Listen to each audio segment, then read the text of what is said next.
Hola gente, bienvenidos a No Sabemos Nada, de donde tenemos el conocimiento aproximado de muchas cosas. Yo soy Álvaro y les doy la bienvenida a este recap sin y con spoilers de Inhumans, los primeros dos episodios de esta serie que se estrenaron en formato IMAX en las salas de cine este fin de semana y que yo los fui a ver anoche. Entonces, antes de comenzar, quiero recordarles que pueden seguirme en Instagram y en Twitter en @nosabemosnada. Ahí, en especial en Instagram, inicialmente pongo siempre mis primeras reacciones con respecto a estas cosas que yo voy a ver, a las películas que voy a ver a cine, a este tipo de eventos. Entonces, si quieren saber mucho antes de que llegue aquí al canal, de que yo haga estos videos aquí en el canal, cuáles son mis opiniones con respecto a estas cosas, síganme ahí en Instagram en @nosabemosnada.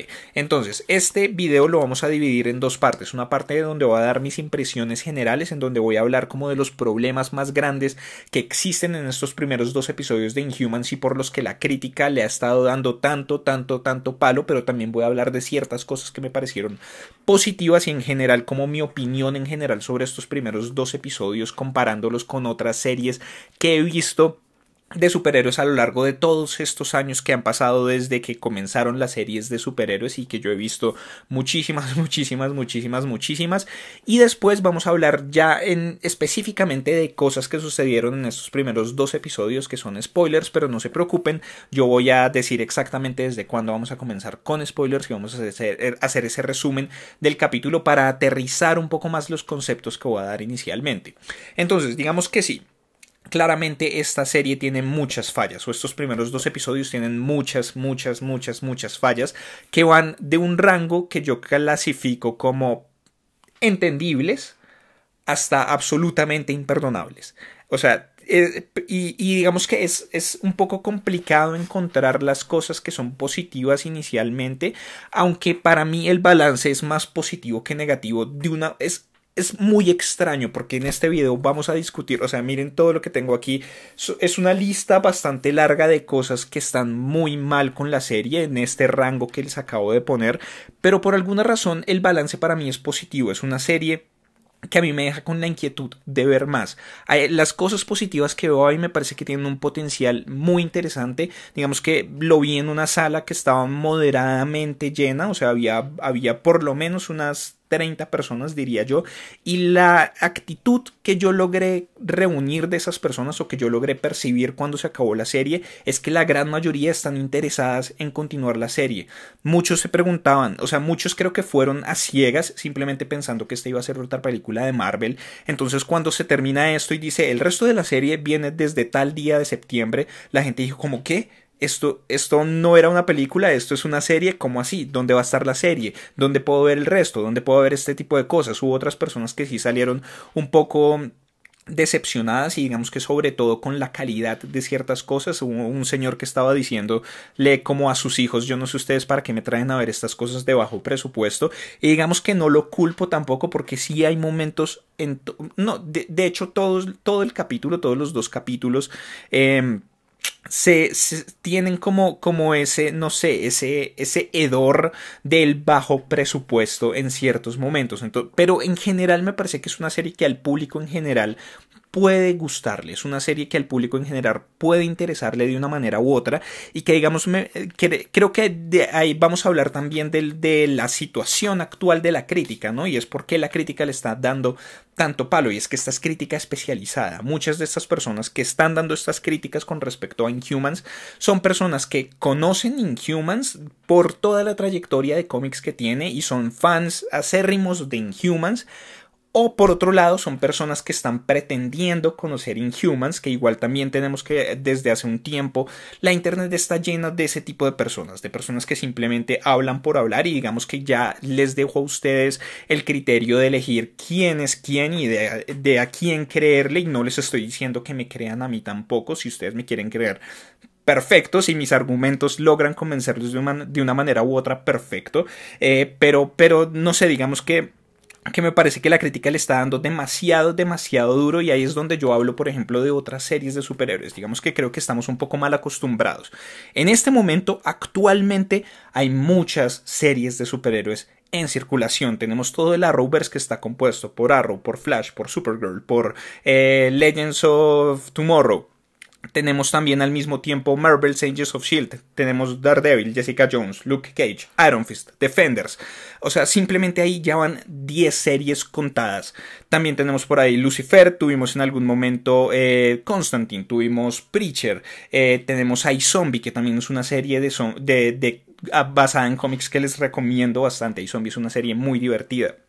Digamos que, o sea, ahí solamente encontré otras 4, estoy seguro de que se me están escapando algunas otras, pero tenemos un mercado muy amplio en este momento con respecto a lo que tiene que ver con series de superhéroes y el mercado solamente se va a ampliar. Tenemos que va a comenzar Inhumans como tal su temporada el 29 de septiembre, si no estoy mal. Tenemos también que viene Black Lightning, viene también el próximo año viene Runaways, que estoy encantadísimo leyendo Runaways. Si tienen la oportunidad de leer Runaways, Dios mío, Brian K. Vaughan definitivamente se está convirtiendo prácticamente en mi escritor favorito de cómics. Runaways, el primer volumen es una serie increíble y ni siquiera he llegado a la mitad. Yo ya o sea, simplemente leyendo los primeros 2 números, yo ya estaba como con la mente totalmente explotada porque de verdad me gusta mucho, pero me estoy yendo a otras cosas. Entonces tenemos que el mercado simplemente se amplía. Vamos a tener también Krypton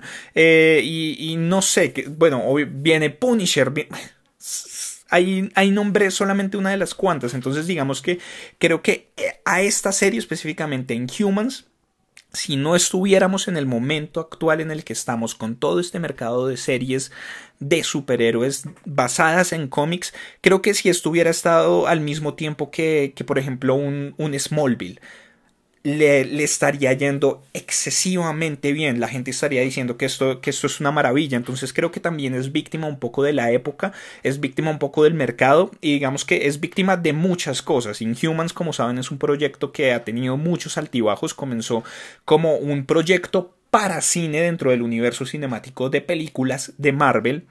Después estuvo como muy callado el panorama con respecto a eso por un tiempo y dijeron no, ya no va a ser una serie, va a ser una serie de televisión. Entonces digamos que desde ahí empiezan los problemas porque digamos que hagámonos la pregunta, ¿Inhumans debería ser adaptada como una serie de televisión?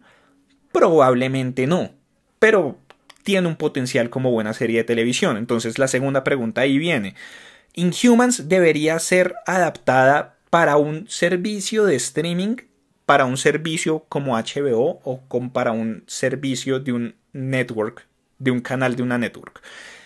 Entonces uno diría, no, preferiblemente que sea HBO o que sea un servicio de streaming como Netflix, que le van a dar un tratamiento diferente porque no tienen que estar encadenados a un montón de conceptos que la televisión de network tiene que estar amarrada. Entonces, para aclarar, la network television es como los canales en general, sea televisión pública o televisión privada, son canales que ve todo el mundo, son los canales en donde están las telenovelas. Bueno, allá también hay telenovelas, pero en este caso donde están las series más populares, donde vemos estas series que duran años de los años, en donde generalmente es contenido mucho más familiar, en donde es contenido que no rompe barreras de cierta manera, y digamos que por eso es que servicios como HBO, que toman muchos más riesgos, siempre están como a la vanguardia de este tipo de cosas. Pero entonces uno pensaría que sería mejor en streaming o en HBO, pero no, ellos decidieron que iba a ser ABC, entonces ahí la cosa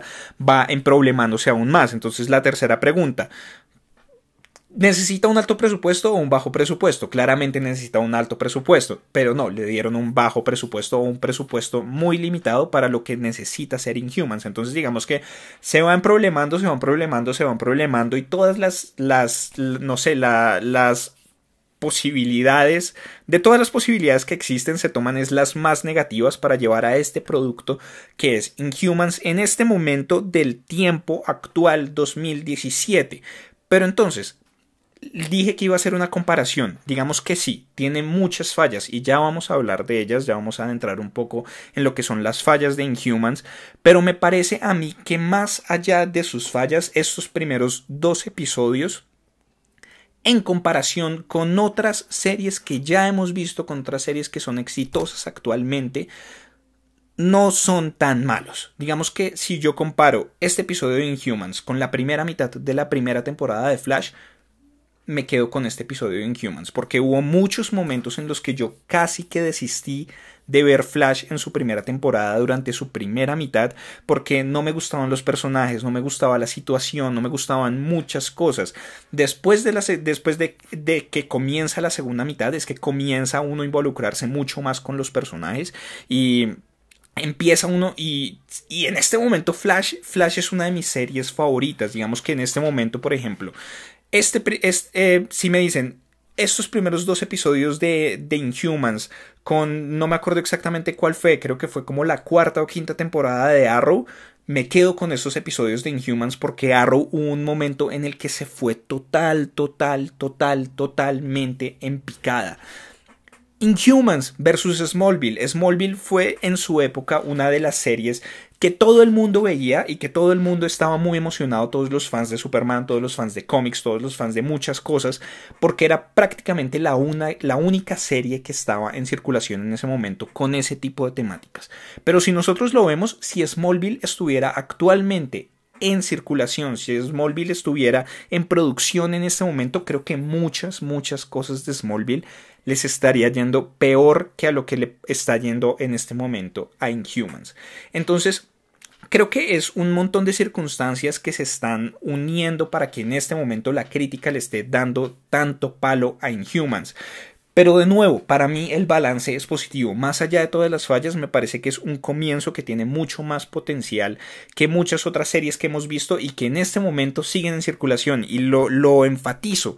Esas series, por más que hubieran tenido un mal comienzo, en este momento siguen en circulación porque se redimen a lo largo de su primera temporada. Digamos que Inhumans lo tiene mucho más complicado que las otras series porque son solamente creo que 8 episodios. Estas otras series de las que estamos hablando son series de temporadas de 20, 22, 24 episodios en donde tienen un largo tiempo para redimirse de una manera u otra. Pero, por ejemplo, comparándolo con otra serie que salió este año o el año pasado, a finales del año pasado, bueno, esta serie que era con Vanessa Hudgens, la de, bueno, se me olvidó cómo se con Powerless, que era esta comedia en donde teníamos una división de Wayne Enterprises en donde creaban cosas para que las personas del común pudieran defenderse de una manera u otra o pudieran estar en menos riesgo de los ataques de las personas superpoderosas. Esa serie no tiene absolutamente ninguna defensa y créanme, por más malo que les estén vendiendo Inhumans, nunca va a ser tan malo como lo que fue Powerless.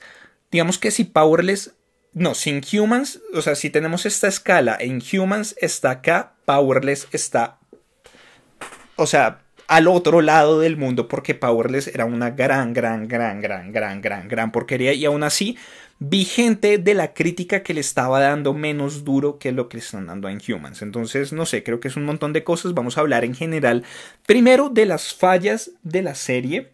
Digamos que lo dividí como por 3 partes específicas: los efectos, la historia y los personajes. Entonces, en cuanto a efectos, claramente aquí es donde se ve el problema real de la serie con respecto a lo que fue su presupuesto. No entiendo por qué la serie tuvieron que grabarla en IMAX. Sí, fue una experiencia interesante, fue interesante ver esos primeros 2 episodios de la serie en una pantalla de cine, pero más allá de eso creo que fue algo que no era absolutamente para nada necesario. Creo que hubieran podido redireccionar ese presupuesto de lo que fue, o sea, grabar en IMAX no es algo barato.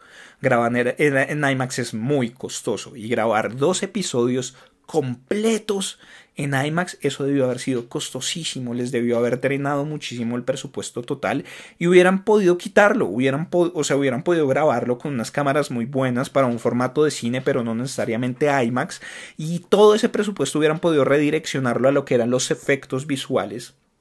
Porque, digamos, tenemos a Lockjaw. Lockjaw nunca logra verse del todo bien. Tenemos a la ciudad de Attilan que siempre se ve como un modelado 3D arquitectónico en el que le están vendiendo a uno una nueva, un nuevo complejo, en donde hay universidad y hay apartamentos y hay centro comercial y hay áreas recreacionales y hay un montón de cosas de la nueva guardia. O sea, no sé, digamos que la arquitectura también me dejó mucho que desear con respecto a eso de Inhumans, porque se supone que esta es una sociedad que está totalmente, no sé, como separada de lo que es la sociedad humana.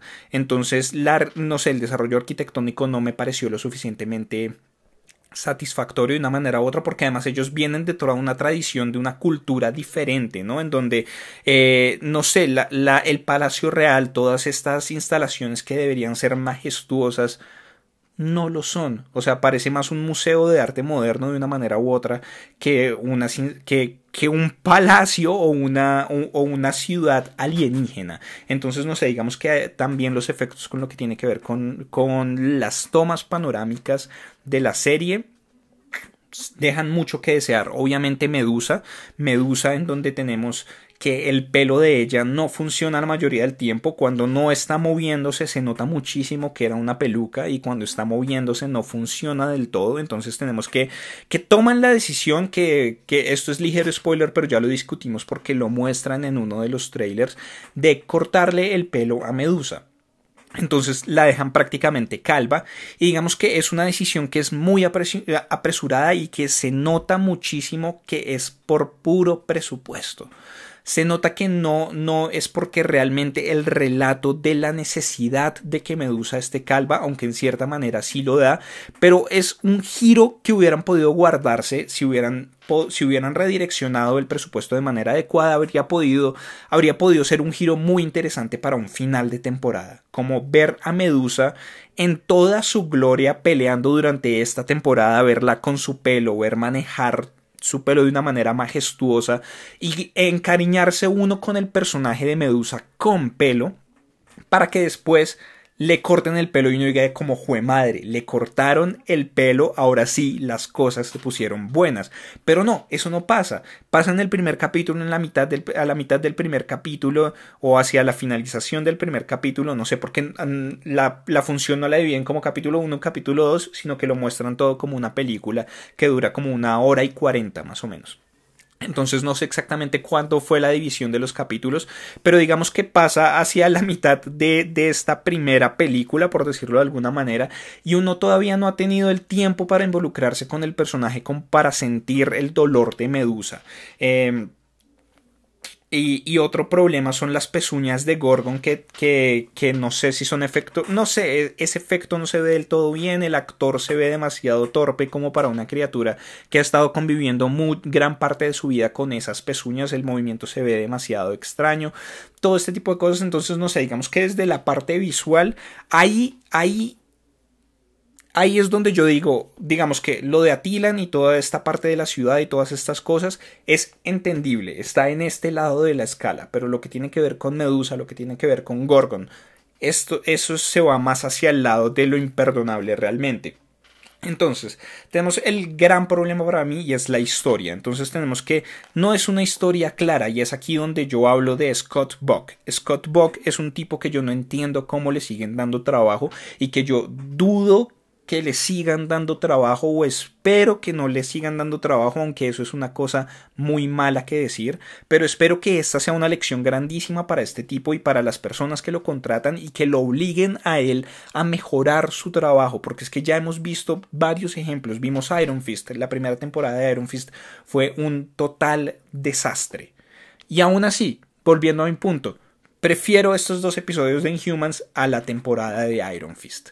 Entonces, esa primera temporada de Iron Fist fue un desastre. No entiendo cómo le dan otra vez a Scott Buck el papel de que maneje la serie completamente. Y digamos que ya desde Netflix Marvel lo cambiaron en Iron Fist. Dijeron como no, ya no más Scott Buck. Ya anunciaron que va a haber otro showrunner para la segunda temporada de Iron Fist. Entonces no me extrañaría si no sé, la veo complicada, pero si renuevan Inhumans para una segunda temporada, no me extrañaría para nada que echaran a Scott Buck de nuevo, porque la escritura es muy muy débil en ciertos momentos. La historia como tal, el setting de la historia es muy débil, y es una historia que durante todas las entrevistas ellos estuvieron diciendo como en especial Scott Buck, nosotros queríamos una serie que estuviera contenida en sí misma antes de empezar a mezclarla con los eventos que ya conocemos del universo cinemático de Marvel.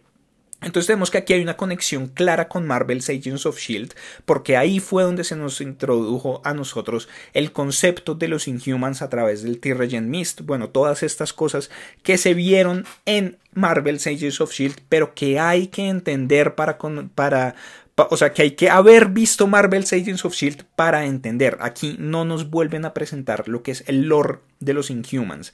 Hay momentos en los que es supremamente expositiva la serie, en donde es supremamente sobreexpositiva, y hay otros momentos en donde se queda absolutamente corta. Entonces es una serie en donde tenemos los primeros 2 capítulos que se sienten como si nosotros estuviéramos entrando más adelante de la historia, como si nos hubiéramos perdido algunos capítulos, como si nos hubiéramos perdido una temporada completa. Digamos, le pasó a mi mamá. Mi mamá me dijo como, pero esta ¿qué temporada es? Y yo le dije, no, esta es la primera temporada.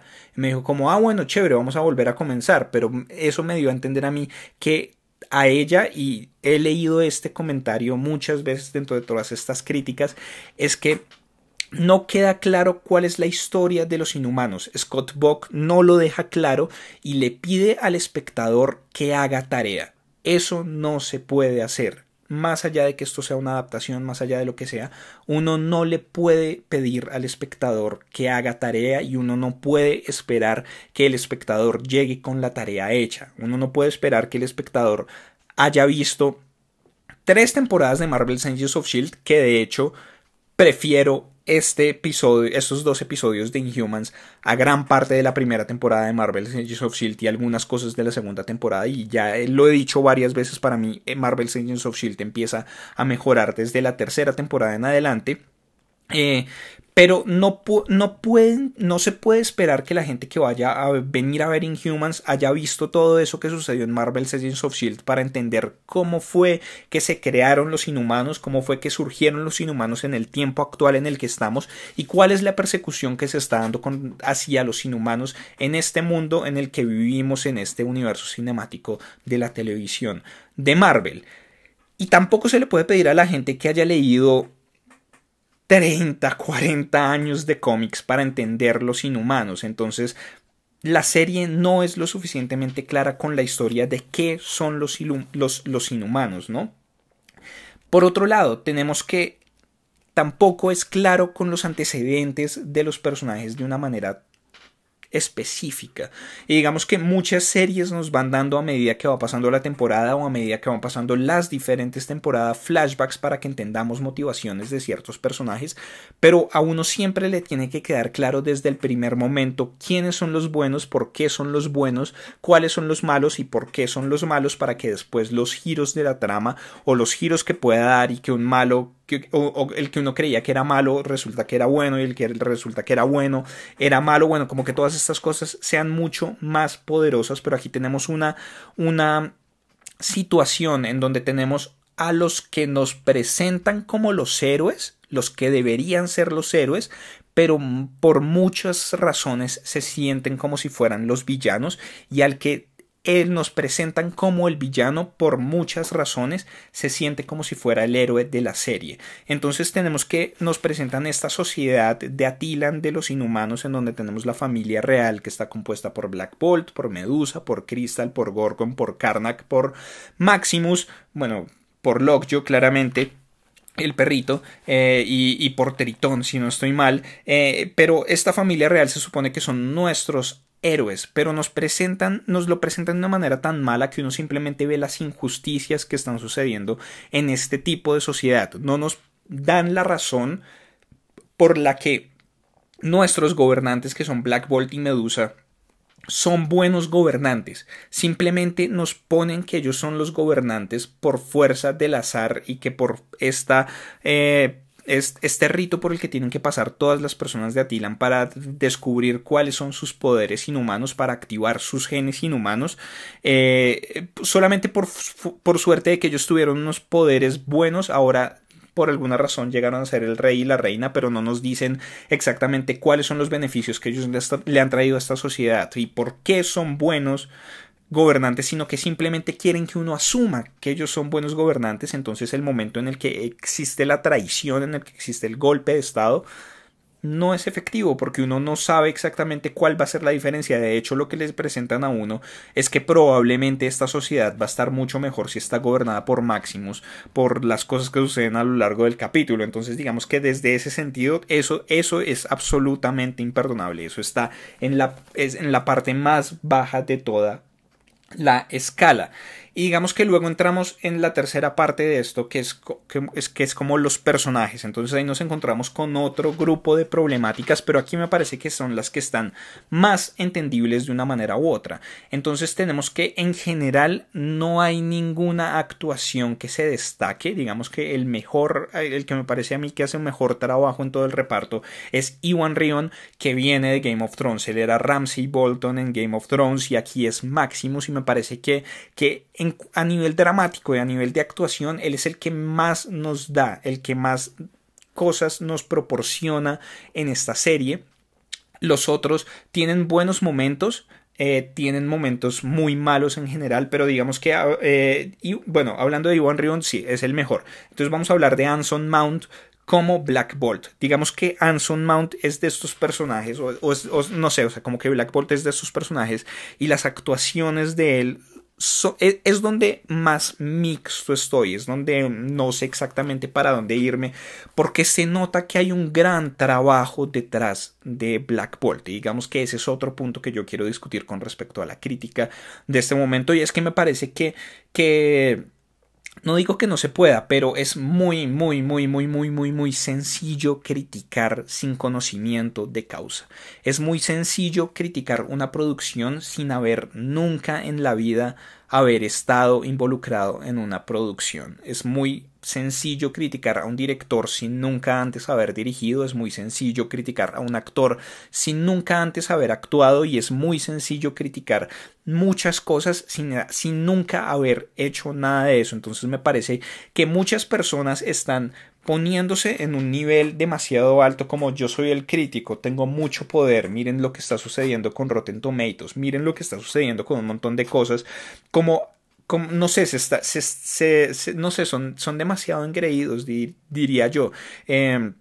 Digamos que en ese sentido siento que yo estoy en cierta manera en un punto un poco más privilegiado que muchos por mi formación profesional.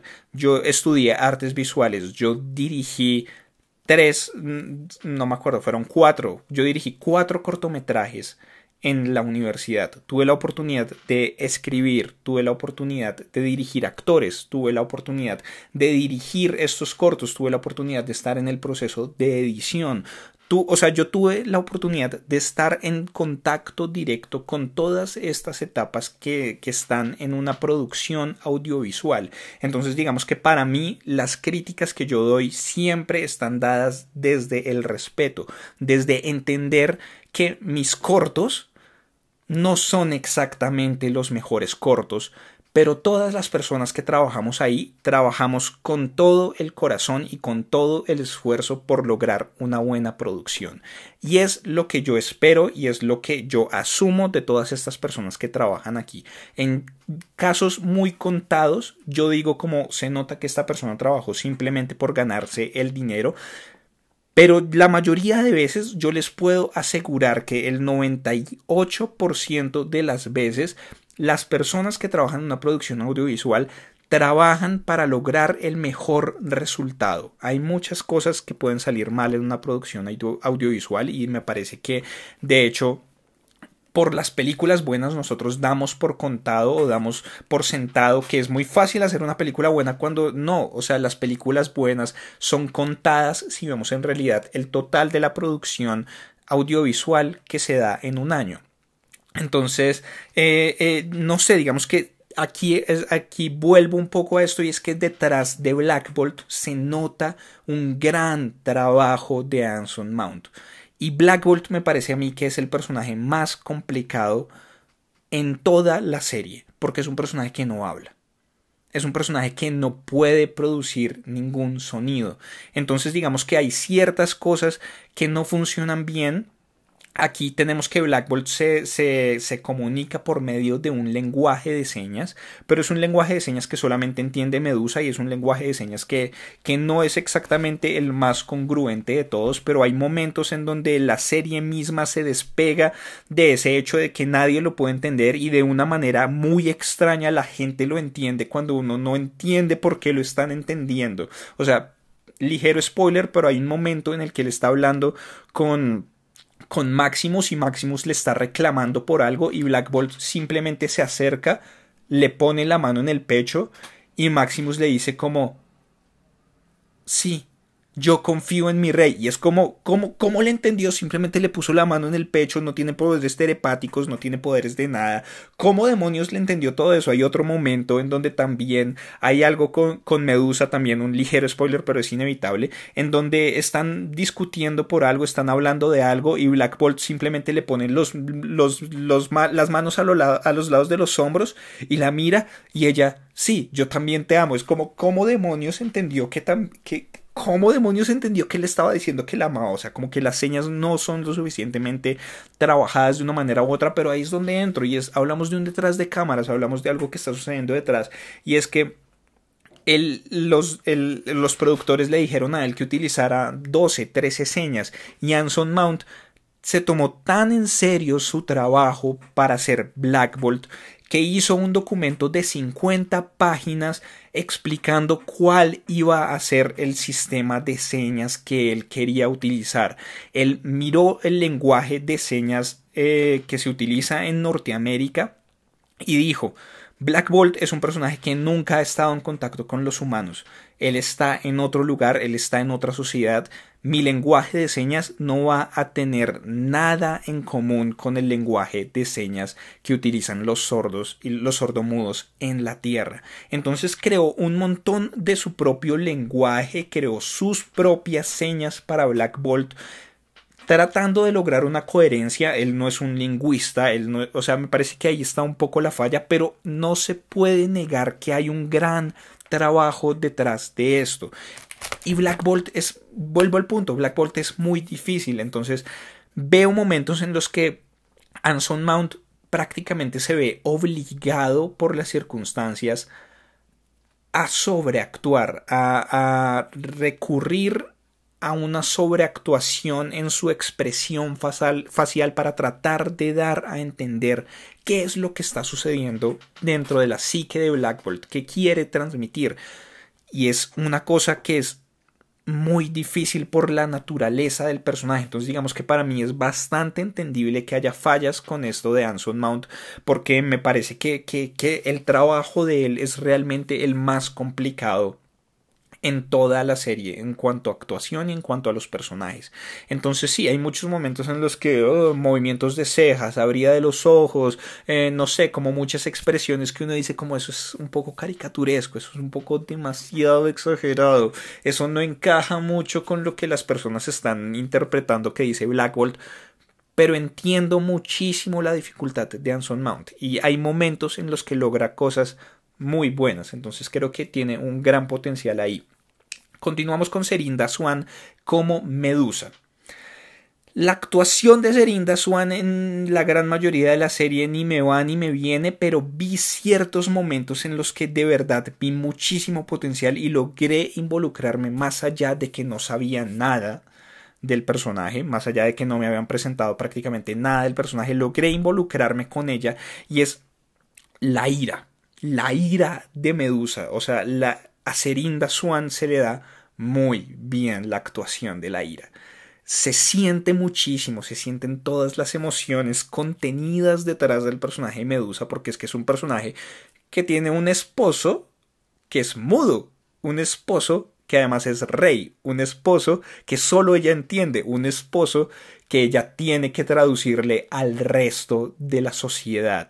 Y digamos que también las Las responsabilidades de la reina no deben ser nada fáciles de una manera u otra. Entonces hay muchas cosas que están detrás de Medusa, que están detrás de la psicología de Medusa, que pues que no nos presentan de una manera tan eficaz, pero que uno, no sé, logra a trancas que mochas como llenar los vacíos que le dejan a uno, como para entender que hay mucho detrás de este personaje, que hay como muchas cosas que ya se está guardando ahí, muchas emociones guardadas y contenidas que en ciertos momentos simplemente explotan y nos dejan ver otra faceta de Medusa, una faceta mucho más oscura.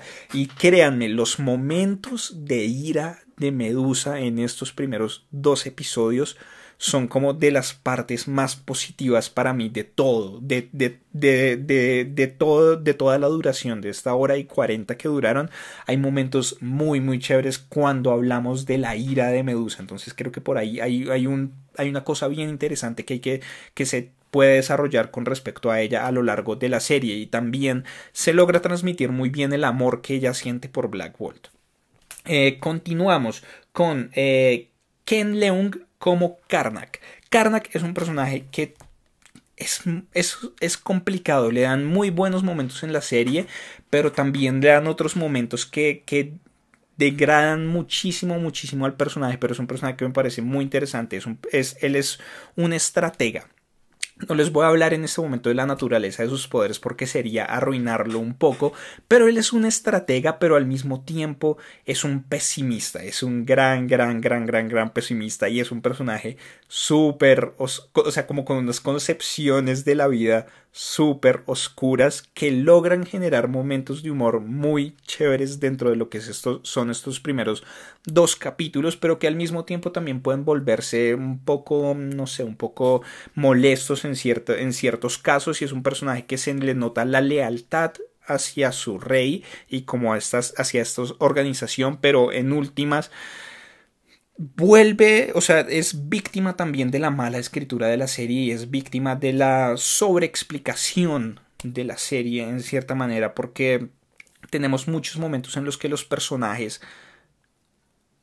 hablan como no debería hablar un personaje en un medio audiovisual. Como, o sea, son diálogos y son maneras de hablar muy características de un cómic, o muy características incluso de animación, pero sobre todo de cómic, pero que en un medio audiovisual no funcionan tan bien. Entonces digamos que Karnak tiene cosas muy positivas, tiene cosas que no funcionan tan bien, y ahorita cuando hablemos full spoilers vamos a hablar más de eso. Vamos a, no sé cómo se pronuncia este nombre, no sé qué, no voy a dañar el nombre, que es Gorgon. Gorgon. Este es uno de los personajes que se van más hacia el espectro negativo con respecto a estos episodios, porque es un personaje que es excesivamente cliché. Es el jefe de seguridad, pero entonces es el tipo súper cliché que todo es músculo. Golpeo, luego pregunto, como todas estas cosas. Es un personaje que se deja llevar simplemente por sus emociones, se deja llevar simplemente por lo que está sucediendo en el momento, y es un personaje que se nota que es excesivamente violento, y es un personaje que va a entrar a jugar o sea, que va a tener un ciclo a lo largo de esta temporada que es realmente muy obvio. Igual creo que muchos personajes, bueno, no muchos, pero sobre todo lo que es Gorgon y Medusa van a pasar por una especie de ciclo muy parecido, porque estos dos personajes específicamente, aunque se nota como la actitud a lo largo de toda la sociedad de los inhumanos, ven por encima del hombro a todos los humanos, consideran a los humanos inferiores en muchos, si no todos los sentidos, pero en especial Medusa y en especial Gorgon los consideran como seres totalmente inferiores. Entonces, al trasladar a la familia real a la sede en Hawái, que esa es otra cosa de la que no hablé, que también tiene que ver con el presupuesto, y es que se nota que que todo sucede en Hawái porque probablemente fue, el lugar en donde menos les costaba a ellos hacer la producción y por eso no sucede en ningún otro lugar, porque es muy extraño que suceda en Hawái sin ninguna, o sea, no hay ninguna justificación.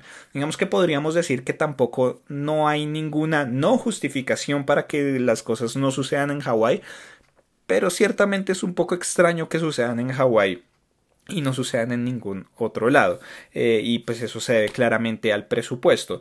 Pero volviendo al punto, como al trasladar a la familia real a Hawái, vamos a tener que estos inhumanos que de por sí nunca han tenido contacto con los humanos como tal, van a tener que verse enfrentados a toda su visión del mundo tal y como lo conocen, a toda su visión con respecto a los humanos, porque ahora de una manera u otra van a tener que enfrentarse a los humanos, van a tener que aliarse a los humanos, van a tener que pelear contra humanos, van a tener que vivir un montón de cosas contra esos humanos en una sociedad en la que en este momento hay una gran discriminación y hay un gran miedo hacia lo que son los inhumanos y estas personas con este tipo de poderes.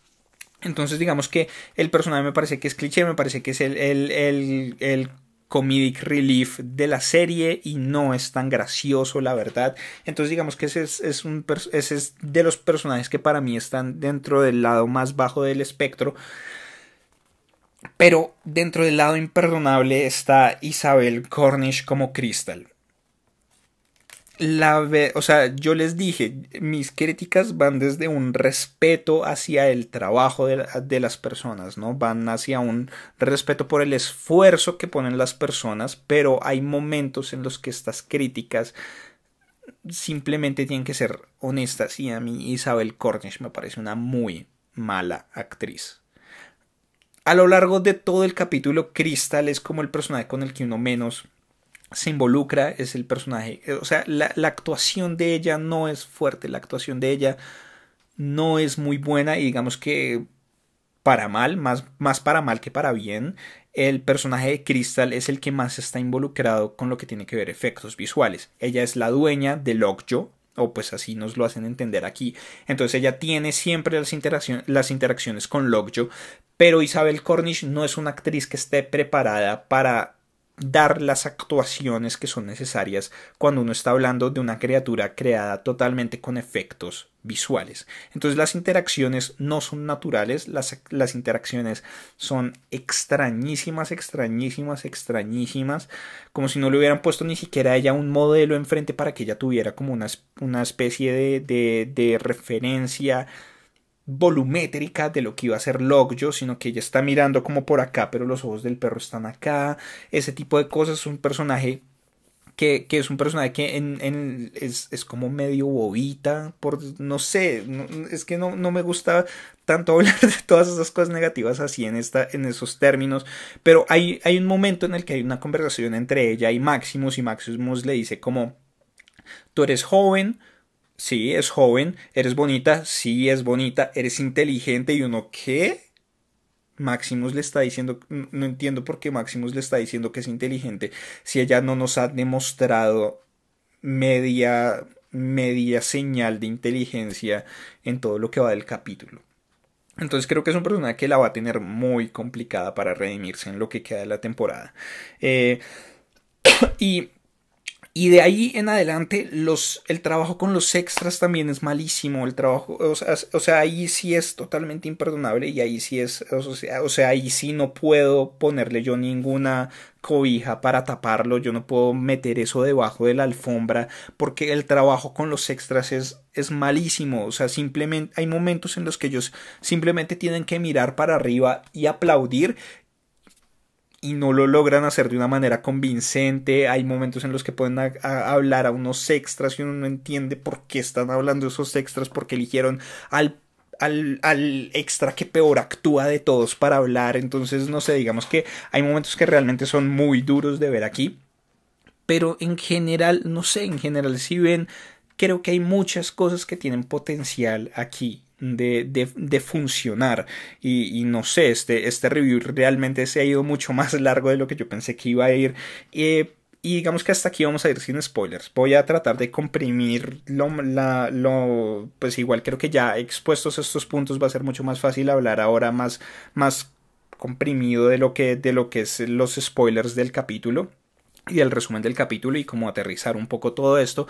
Pero entonces de aquí en adelante vamos a comenzar full spoilers. Si no han visto los episodios, les recomiendo que no vean esto. Si no les importan los spoilers, pues bueno, allá ustedes. Pero si van a llegar hasta acá, les recomiendo que se suscriban al canal si les gustó el video. Denle click a esa campanita para recibir notificaciones cada vez que estemos subiendo videos nuevos al canal, cada vez que estemos haciendo directos nuevos. Y síganos en las redes sociales en facebook.com/nosabamosnade4, en Twitter, en Instagram en @nosabamosnade. Entonces, 3, 2, 1, full spoilers. Entonces, comenzamos con el ataque a Tritón aquí en la Tierra. Entonces, Tritón es otro de los Inhumans que está aquí en la Tierra reclutando o tratando de salvar a Inhumans. Pues, bueno, luego nos van a hablar de eso, pero está tratando de salvar a una inhumana. Todo sale mal y aparentemente él se muere. Está tan mal escrita la serie que queda clarísimo que este tipo no está muerto. O sea, toda la problemática que sea más adelante con respecto a ellos discutiendo que Tritón está muerto, unos tristes, unos furiosos, bueno, todas las cosas que pasan más adelante en el capítulo, uno ya no les ve ninguna justificación porque para uno queda clarísimo que Tritón sigue vivo. Y además lo que hacen es que Tritón se bota al agua. ¿Y cuál es el poder de Tritón? Su nombre lo dice, Tritón tiene que ver con el agua, o sea, no hay ningún otro poder concebible que no sea, yo qué sé, respiración por debajo del agua o supervivencia por debajo del agua para un personaje que se llama Tritón. Es como decir, hola, mi nombre es Aquaman y tengo el poder del fuego. No. Tritón claramente tiene que ver con el agua. Tritón no se murió. Tritón se botó al agua para poder sobrevivir. Pero bueno, entonces luego nos presentan a Black Bolt y a Medusa. Y entonces ellos luego van a esta ceremonia del proceso de terragénesis para estos dos adolescentes. Entonces digamos que nos van mostrando ciertas cosas que nos aclaran de una manera u otra cuál es la historia, pero si uno no está familiarizado con la historia, si uno no ha visto Marvel's Agents of S.H.I.E.L.D., si uno no ha leído los cómics, yo creo que uno todavía sigue muy perdido con respecto a esto, como que me perdí cuando me dijeron que era la terragénesis, y entonces ahí le empiezan a uno a hablar condescendientemente y le empiezan a explicar cosas condescendientemente cuando eso uno no debe, o sea, hay momentos en los que se sobreestima y hay momentos en los que se subestima mucho al espectador aquí. Entonces empezamos a ver diferentes cosas, empezamos a ver la visión de Maximus. Digamos que eso es lo más interesante de esta escena, y es cuando ellos están hablando de qué es el proceso de terragénesis, ¿no? Entonces como mostrar el verdadero potencial y la verdadera forma de un inhumano a través de esta sustancia que activa sus genes y sus poderes.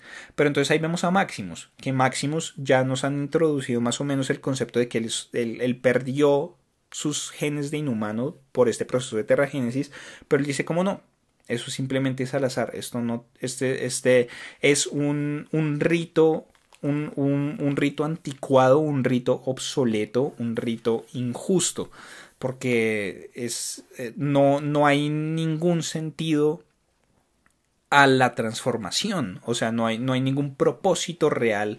No es como si hubiera alguien que estuviera dando unos papeles más grandes, sino que es simplemente azaroso. Hay personas que tienen poderes buenos, hay personas que tienen poderes malos, y nos empiezan a hablar de cómo es la estructuración de esta sociedad. Entonces digamos que desde ahí me parece que es interesante, ¿no? Luego sucede todo esto, la niña sale con estas alas de CGI re malísimas, ese efecto de volar se vio re mal, y sale este otro muchacho que inicialmente se cree que no tiene ningún poder, pero cuando toma Maximus tiene una visión. Lo siento, que para uno es clarísimo que es una visión del futuro y no, o sea, si ellos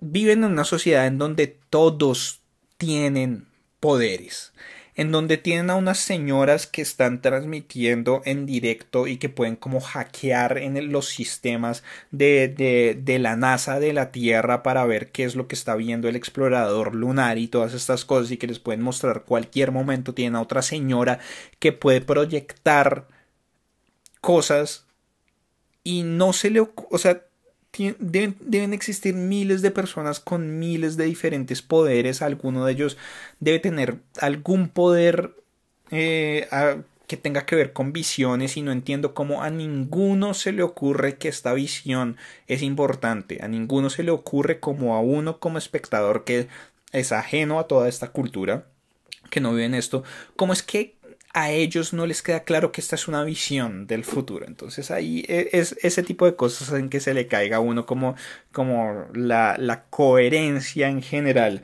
de lo que tiene que ver con la serie. Pero entonces él le dice como no, yo te vi contra una pared, las serpientes te estaban rodeando y todas estas cosas, y uno como bueno, ¿y qué serán las serpientes? ¿Y qué será la cosa? ¿Qué simbología hay detrás de esta visión?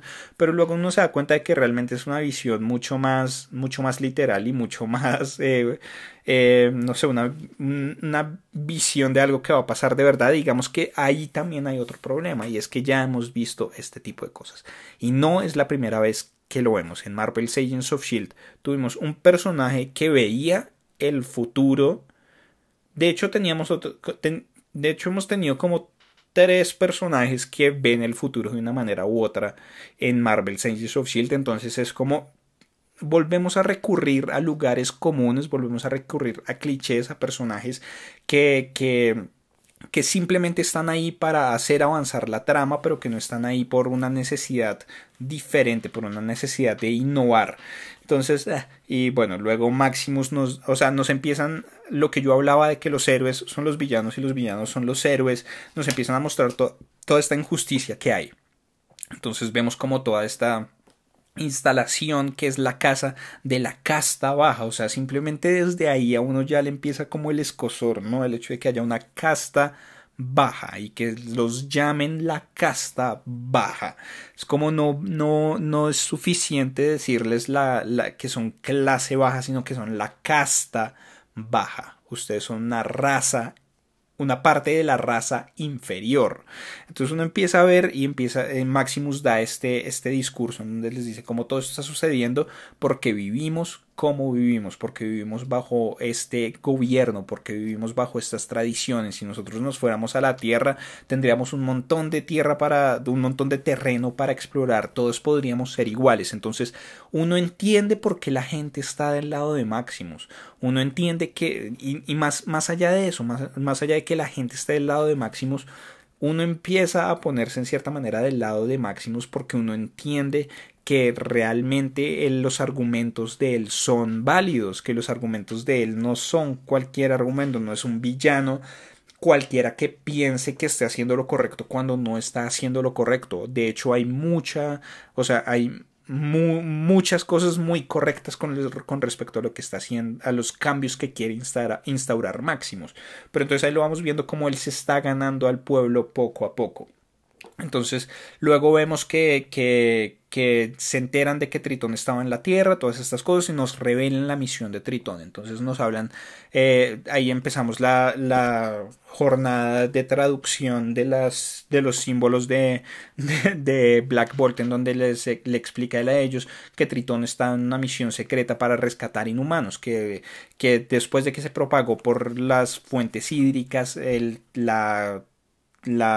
Terrigen Mist, esta sustancia que hace que se despierten los genes inhumanos, pues hay muchas personas a las que se les están despertando sus habilidades, que no saben exactamente qué hacer, no saben sobre la tradición que existe detrás de todas estas cosas y que están en peligro porque hay una discriminación muy grande y hay un miedo muy grande de los humanos hacia ellos. Entonces él está enviando a Tritón para que los rescate y los traiga y los haga parte de la familia de los inhumanos a la que pertenecen. Pero entonces ahí digamos que es una parte interesante, pero nos introducen otro problema, otra gran problemática con respecto a esta sociedad que nos están mostrando, ¿no? Y es que ahí es donde yo digo que no se le puede pedir al espectador que haga tarea, pero en Marvel's Agents of S.H.I.E.L.D. explican que la separación entre la creación de los inhumanos se da muchos siglos después, o incluso milenios, o sea, viene desde una época muy primitiva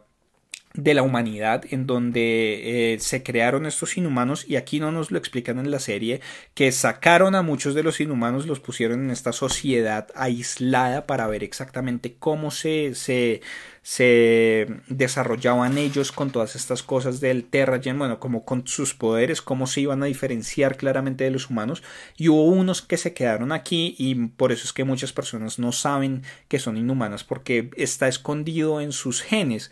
Pero entonces ahí está la cosa, son dos sociedades que se están desarrollando por cientos de años, apartada la una de la otra, sin conocimiento la una de la otra. Entonces, más allá de todas las analogías, más allá de todos los desarrollos paralelos que se puedan estar dando entre dos sociedades, Attilan tendría que ser una sociedad muy, muy, muy diferente a la de los humanos. Empezando por el idioma, ninguno de ellos hablaría inglés. Ninguno de ellos hablaría el inglés que conocemos actualmente, ninguno de ellos tendría un acento norteamericano, y muchas de las cosas que vemos en este capítulo, muchos implementos no estarían desarrollados de la misma manera. Entonces uno dice como tienen su versión diferente de los celulares, tienen su versión de los audífonos. Bueno, digamos que eso, que uno diría como, bueno, estas son tecnologías estándar, como digamos que en un desarrollo tecnológico de unas sociedades paralelas uno diría, listo, esto podría ser perfectamente un desarrollo paralelo, pero donde se cae todo es cuando más adelante en el capítulo vemos a Maximus cortarle el pelo a Medusa con una máquina automática. Esa tecnología no tendría por qué existir igual, porque es que son iguales, son igualitas, las rasuradoras son igualitas. Esas dos tecnologías no tendrían por qué existir iguales en estas dos sociedades. Entonces, es torpe. La escritura de la serie es torpe. La creación de universo es torpe. Y eso es lo que más molesta. Pero bueno, entonces tenemos que Gorgon, bueno, ahí todos tienen diferentes reacciones. Gorgon baja a la Tierra y después eso nos ayuda a entender que Maximus era el que estaba detrás de Tritón con unos agentes con unos agentes en la Tierra.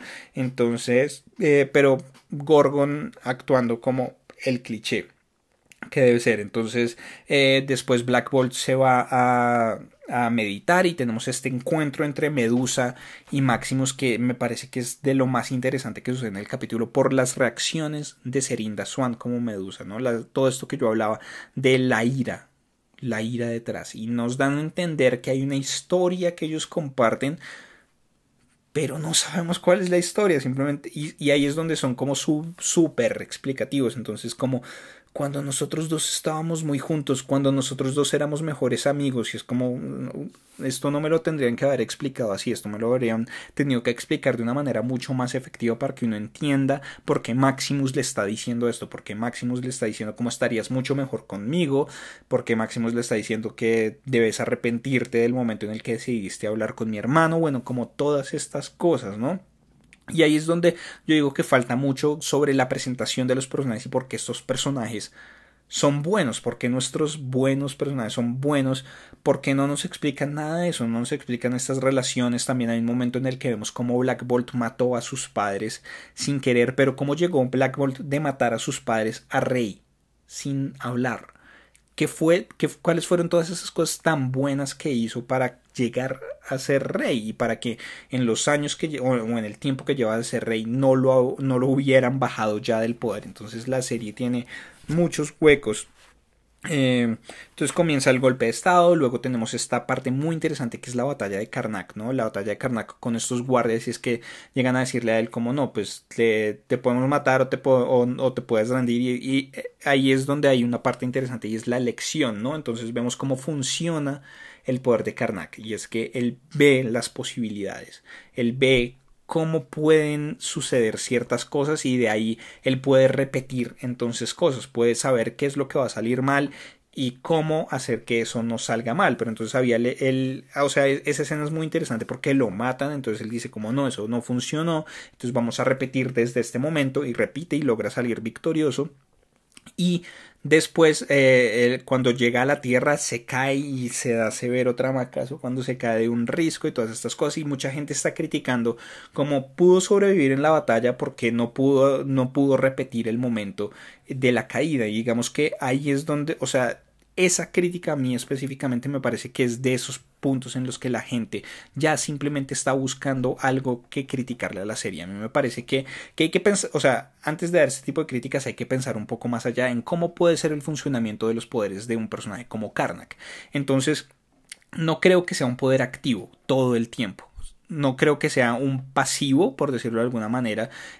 Cuando hablamos de pasivos y de activos, es terminología un poco más de videojuegos en donde hablamos de habilidades que se tienen que activar o que se activan por voluntad propia, y esas son las activas, y las pasivas son son habilidades que siempre están activas, lo quiera o no pues la persona que tiene esas actividades. Entonces, por ejemplo, vemos en un juego como hay recuperación de vida, entonces eso es un pasivo. Hay personajes en los videojuegos que tienen que son invisibles, eso podría ser un pasivo porque siempre está activo. Bueno, como todo este tipo de cosas. Entonces yo creo que la habilidad de Karnak es una habilidad activa, no es algo que esté ahí todo el tiempo, no es algo que él todo el tiempo esté viendo todas las posibilidades de todo lo que va a suceder, porque eso sería un overload sensorial demasiado grande para manejar para cualquiera. Entonces yo creo que por eso es que enfatizan tanto cuando en la elección, y él lo dice, no me debieron haber dado la elección. Entonces cuando él ve a estos soldados y los soldados le dicen usted elige qué es lo que va a suceder, él activa su habilidad. Entonces por eso es que él puede ver todas las posibilidades de qué va a suceder en esa batalla para salir victorioso. Pero él estaba bajando una montaña. Si él no activa su habilidad, no tiene cómo repetir ese momento. Es un momento único. Es un momento que no se va a poder repetir como muchos otros y como yo diría que es la gran mayoría de la vida de Karnak, a menos que él active su habilidad. Entonces, esa caída no me parece injustificada. Sí, obviamente nos introduce, pues, o sea, es otra cosa que ahí es donde para mí se perjudica el personaje y es estos diálogos como necesito encontrar a mi rey. Listo, ya entendimos que necesita encontrar a su rey, pero lo dice como otras 4 veces en lo que queda del capítulo. Y uno es como, qué personaje tan obvio, no sé, ya se vuelve un poco fastidioso, pero es interesante como ver ese cuestionamiento al final cuando se da cuenta de que estuvo caminando en círculos y como que entra en crisis. Eso también, eso me pareció chévere. Pero entonces sí, creo que no sé, creo que es hasta lógico que esa caída no se haya podido repetir si uno piensa en cómo son las dinámicas de los poderes de Karnak. Entonces ahí luego le cortan el pelo a Medusa, que no es, repito, no es un momento que sea muy efectivo porque uno no está lo suficientemente involucrado emocionalmente con los personajes como para eh, eh, sentir la pérdida del pelo. Y digamos que de ahí la serie se va poniendo más o menos más interesante. Entonces tenemos a Gorgon que encuentra a los humanos y tiene sus primeras interacciones con los humanos, y desde ya vamos viendo que se da cuenta de que los humanos no son lo que él pensaba. Entonces estos humanos que él creía que lo iban a atacar no lo atacan, sino que además le salvan la vida y luego le están diciendo como uy, esas pezuñas son una chimba, esas pezuñas suyas son re chéveres, y este man como no, es que los humanos son muy violentos y que no sé qué, y es como pero no le estamos haciendo nada, y claramente ellos van a ser aliados de él en la batalla que él le plantea a Maximus. Tenemos a Black Bolt, todas las desventuras de Black Bolt, que llega, se estrellan los carros, Lockjaw se devuelve, que además Lockjaw es el peor perro del mundo, o sigue las peores órdenes del mundo. Es como llévelo a donde están los otros, y a cada uno lo pone en una parte diferente de Hawái.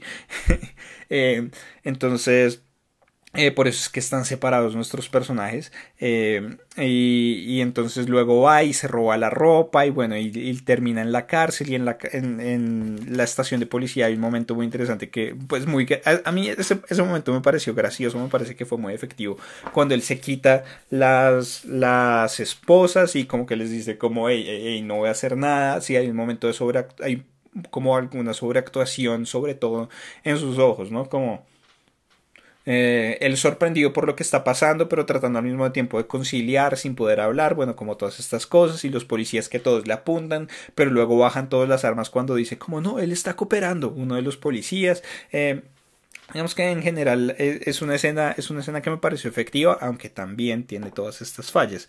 Tenemos a Karnak que se pierde, tenemos a Crystal que de nuevo, bueno, tiene esta conversación con Maximus en donde Maximus le dice que es inteligente y uno no, ya no es inteligente, y después nos demuestra que no es tan inteligente cuando pelea con Auran y cree que se le cayó a ella el comunicador, y ahí es donde por medio de esa comunicación es que se dan cuenta dónde está Medusa. Entonces Auran baja a la tierra para pelear con Medusa, que Medusa se sube en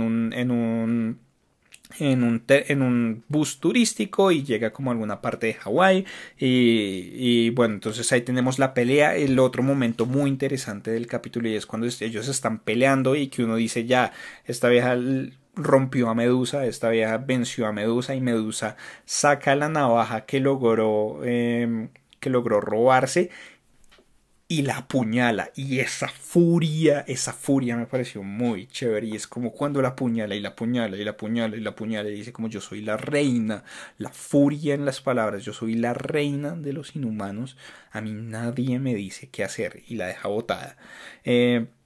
Y que después en una escena post créditos vemos cómo ella se levanta y se cura a ella misma y le dice a Maximus que necesita refuerzos y que es lo que va a seguir el resto de la serie. Es como que le llegan refuerzos, entonces vamos a tener como todos ellos buscando a Maximus y a los demás, digo a Black Bolt y a los demás, y ya tenemos a Black Bolt y a los demás tratando de reunirse los unos con los otros y los encuentros que eso va a dar a lo largo de la temporada. En los avances alcancé a ver a Black Bolt en la cárcel y bueno, como cosas que le van a suceder en la cárcel, a Medusa tratando de encontrar el camino, a Gorgon preparando una pelea con los humanos como aliados. Bueno, tenemos, no sé, a mí, yo no sé por qué, pero a mí la serie me parece que tiene un gran potencial. No sé, repito, no sé si fue porque yo tenía unas expectativas demasiado bajas, pero me gustó estos dos primeros episodios, o sea, a pesar de todas las fallas, creo que también tenemos que darle un tiempo para que la serie se desarrolle como ha pasado con otras series. Entonces, no sé, esto fue todo. Creo que me gustaría saber exactamente ustedes qué piensan al respecto, si creen que yo estoy siendo demasiado positivo si ya lo vieron y también coinciden conmigo, no sé, me gustaría saber porque incluso pues, o sea, me pareció que tiene el potencial suficiente como para que creo que la van a transmitir en simultáneo aquí en Latinoamérica para convertirse en el próximo recap en directo. Entonces, no sé, creo que por el momento no hay nada más que decir porque pues, es que dijimos muy poquito, ¿no? Entonces abajo por favor dejen todos sus comentarios, denle like a este video, compártanlo con sus amigos y contactos a los que creen que les pueda interesar, suscríbanse al canal si son nuevos y síganos en las redes sociales en facebook.com/no sabemos nada de cuadro y en Twitter e Instagram en @no sabemos nada de. Yo soy Álvaro y nos vemos en una próxima oportunidad. Hasta luego.